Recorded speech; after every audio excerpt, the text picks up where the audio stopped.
Text description provided by the architects. On the morning of the end of 2017, I suddenly received a phone call from a Vietnamese girl in Australia. She is a landscape architect and is currently working for a large Australian landscape design company. She shared that her parents in Vietnam were planning to build a new house for them and her brother to live. Since her parents have been building the house many times but they have never felt satisfactory.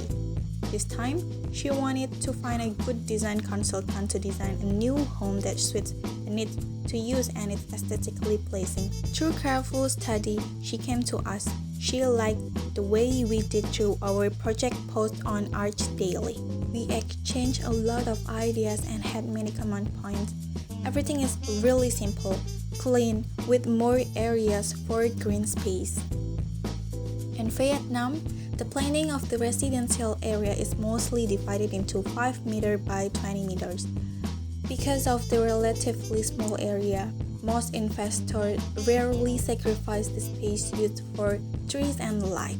But for us, those green spaces are almost mandatory to put on design in all projects. We understand that light and trees are extremely important to each of us. Despite the small area, we always try to persuade the investors to apply to their project. And this project, we designed quite simple. First floor, the first space before entering the house is a welcoming hall and also a small motorbike carriage. After the door is the living room, and then the kitchen and dining room. One bedroom is located at the end and it's separated from the kitchen and dining room by a small garden. This garden has created the wine and light for all space of the first floor and is also the space for reading books and relaxing of the family. Second floor, we spend most of the space on the second floor as the common living area, reading room, and worship room. In Vietnamese culture, these spaces are extremely important. The remaining area is one bathroom and toilet. All these spaces are directed toward the green space of the small garden between the house. In the design and construction process, the most difficult for us and her is to convince her father. Her father is quite conservative with views of old building thinking, while our ideas are quite new to him.